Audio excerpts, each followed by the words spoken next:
एक भुट्टा कुछ कुछ शंकु जैसे आकार का है। देखिए आकृति 11.5। आपको एक भुट्टा दिया गया है जिसका आकार शंकु जैसा है, जिसके सबसे चौड़े सिरे की त्रिज्या 2.1 सेंटीमीटर है।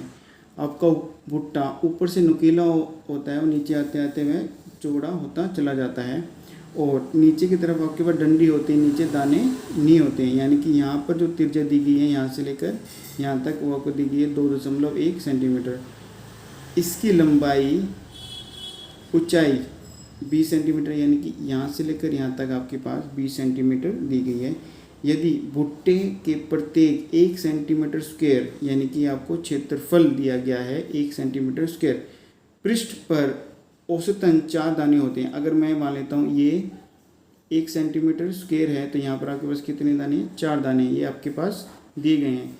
तो ज्ञात कीजिए कि पूरे भुट्टे पर कुल कितने दाने होंगे। आप लोग बताने कि पूरे भुट्टे पे कितने दाने होंगे।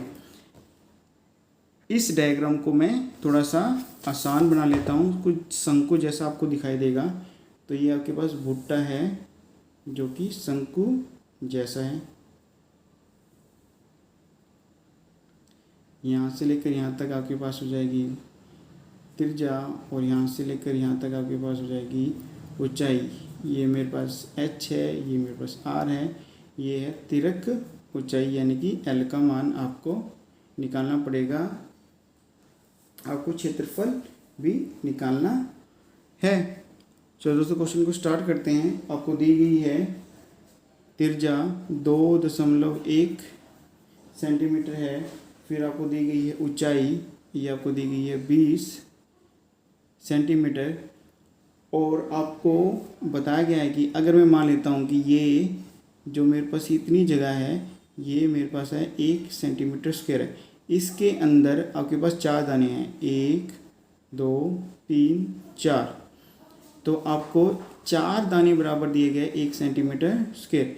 तो आपको पता है कि नीचे आपके पास पकड़ने के लिए होता है, तो आपके पास ऊपर का क्षेत्रफल निकलेगा, यानी कि आपको निकालना है वक्र पृष्ठीय क्षेत्रफल। आपने कुल पृष्ठीय क्षेत्रफल नहीं निकालना है, क्योंकि नीचे आपकी तरफ डंडी होती है जिसे आप पकड़ के खाते हैं। तो आपको वक्र पृष्ठीय क्षेत्रफल निकालना है। तो आपको वक्र पृष्ठीय क्षेत्रफल का फॉर्मूला होता है पाई आर एल।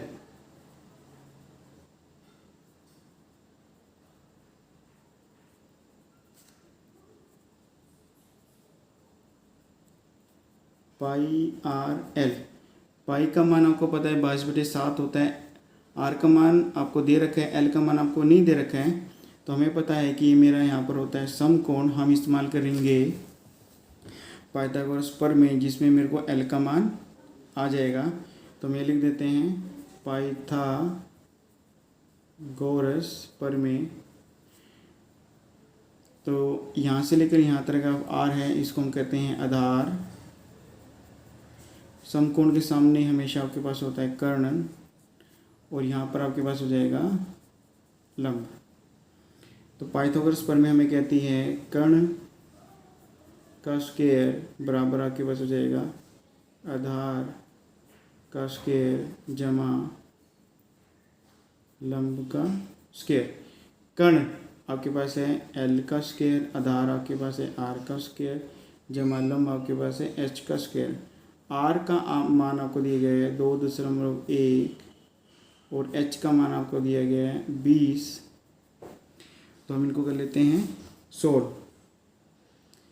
2.1 का स्क्वायर करूँगा तो मेरे पास मान आ जाएगा 4.41, यानी 21 का स्क्वायर आ जाएगा आपके पास 4.41, क्योंकि आपके पास पॉइंट लगा हुआ है तो हम यहाँ पर भी अपना पॉइंट लगा देंगे।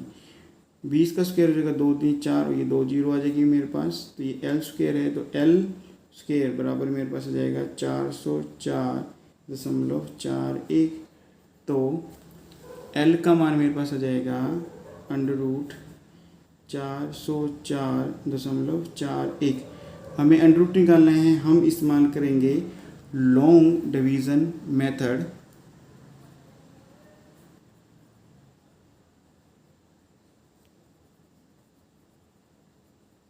जिसके अंदर हमें जोड़े बनाने होते हैं तो 404 यहाँ लिख दूँगा, 0.41 पॉइंट यहाँ है, यहाँ से मैं जोड़ी बना लूँगा और फिर इस तरफ से मैं जोड़ी बनाऊँगा, 4 मेरे पास यहाँ पर अकेला आ जाएगा। तो इस क्वेश्चन को आगे सोल्व करने के लिए आपको वैल्यू बताना चाहिए, जैसे 2 दूनी 4, 3 तिये 9, 4 चौक 16, ऐसे आपके पास मान पता होना चाहिए 9 तक। तो यहाँ पर आपके पास 4 है तो यहाँ लिख दूँगा 2 दूनी 4 आ जाएगा, घटा दूँगा तो 4 में से 4 मेरा 0 हो जाएगा और यहाँ पर आपके पास जोड़ा उतरेगा 0 4 उतरेगा। यहाँ पर जो भी वैल्यू लिखी होगी यहाँ पर मुझे उसका डबल लिखना है, फिर मुझे यहाँ पर 1 2 3 4 ऐसे लिखना है और वैल्यू देखनी है। जैसे मेरे पास है 4, 1 से करके देखता हूँ तो मेरे पास आएगा 41, सिर्फ यहाँ तो 4 ही है तो मैं यहाँ लगा दूँगा 0, तो यहाँ पर मेरे पास है पॉइंट, तो ये मेरा पॉइंट यहाँ पर चला जाएगा और 4 और 1 मेरे पास ये वाला उतर आएगा। अब इसका 20 का डबल मेरे पास होगा 40, तो यहाँ पर मैं लिख दूँगा 40। तो 40 के आगे मैं क्या लिखूं कि ये मेरा 16 है। अगर मैं 40 के आगे मैं 1 से करता हूं तो मेरे पास आएगा 401, यानी कि यहाँ मैं लिख दूंगा 1, यहाँ लिख दूंगा 1, यहाँ लिख दूंगा मैं 401। तो हम माइनस कर देंगे तो यहाँ मेरे पास आ जाएगा 0 और ये आ जाएगा यहाँ पर मेरे पास 4। तो पॉइंट लगाए तो मेरे पास 2 0 यहाँ पर आ जाएंगी और इसका मैं डबल लिखना है तो यहाँ पर मैं लिख दूँगा 2 0 4। अब मुझे वैल्यू ढूंढनी है तो वैल्यू आपके पास होगी 402 है आपके पास, तो 402 के आगे मैं क्या लिखूँ, तो आपको साफ साफ दिखाई दे रहा है कि मैं अगर यहाँ पर 1 से करता हूँ तो मेरे पास 4021 आएगा, तो यहाँ पर आपके पास 4021 जो वैल्यू आएगी वो नहीं आ रही है। तो मैं इस वैल्यू को, बड़ी है तो यहाँ पर मेरे पास छोटी है तो यहाँ मैं लगा दूँगा 0, यहाँ पर मेरे पास 2 0 और आ जाएंगी। अब मेरे पास इससे नहीं होगा तो यहाँ की वैल्यू को मुझे डबल लेना है तो यहाँ पर मेरे साथ आ जाएगा 0। अब मैं इसको 9 से करके देखता हूँ, यानी कि यहाँ मेरा 9 आ जाएगा, यानी कि 4 0 2 0 9 और यहाँ 9 9 नहीं 81 हो जाएगा, 9 दूनी 18, 9 चौक 36 आ जाएगा। तो मेरे पास यहाँ पर ये वैल्यू आ गई है छोटी, पहले बड़ी आ रही थी इसलिए मैंने पॉइंट का इस्तेमाल किया था। तो आपको साफ साफ दिख रहा है कि यहाँ पर मेरे पास आ जाएगा 9। तो यानी कि जो L का मान है मेरे पास वह अब आ गया है 20.109 सेंटीमीटर। अगर मैं लगभग का इस्तेमाल करूं, यहाँ पर मेरे पास 5 से ज़्यादा 9 है तो ये L का जो मान आ जाएगा 20.1 और 1 आ जाएगा, यहाँ आ जाएगा सेंटीमीटर, यहाँ मैं लिख दूंगा लगभग। तो मेरे पास जो L का मान निकल के आया है 20.11 आ गए। तो मैं L का मान अब यहाँ रख देता हूँ 20.11 सेंटीमीटर। अब मुझे निकालना है वक्र विशेष क्षेत्रफल, तो मैं यहाँ लिख देता हूँ वक्र पृष्ठीय क्षेत्रफल मुझे निकालना है। वक्र पृष्ठीय क्षेत्रफल आपके पास होता है पाई आर एल। पाई का मान आपके पास है 22/7, आर का मान आपके पास है 2.1, एल का मान आपके पास है 20.1 और 1। अब इनको कर लेते हैं हम गुना। 7 एकम 7 21, यानी कि 22 गुना में 0.3 गुना में 20.11।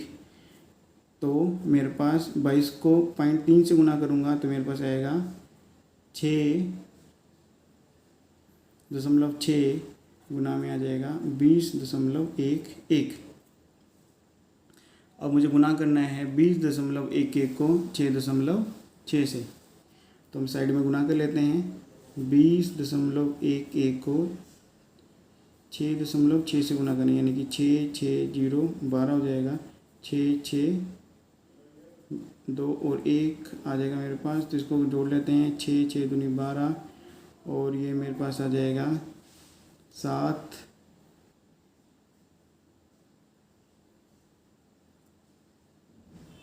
2 3 और 1 आ जाएगा।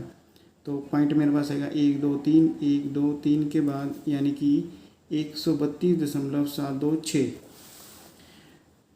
तो मेरे पास क्षेत्रफल आ गया है 132.726 सेंटीमीटर स्क्वायर।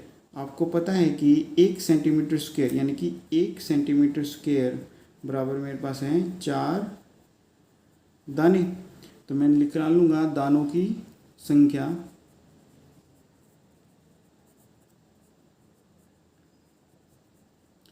तो आपके पास हो जाएगी 4 गुणा में 132.726। अब इनको कर लेते हैं हम गुणा। 132.726 को गुणा करने मैंने 4 6 6 चौक 24, 2 4 दूनी 8 2 10 7 चौक 28 और 29, 2 7 दूनी 8 9 10 4 3 12 और 1 13, 4 1 4 और 1 मेरे पास आ जाएगा 5, 1 2 3। तो दशमलव मेरे पास यहाँ पर आ जाएगा। मेरे पास मान आ गया 530.904 दाने। तो आपको यहाँ है 5 से ज़्यादा है, तो मेरे पास लगभग में आंसर आ जाएगा 531। लगभग आप लिख सकते हैं दाने। तो आपका 531 हो जाएगा आपका उत्तर।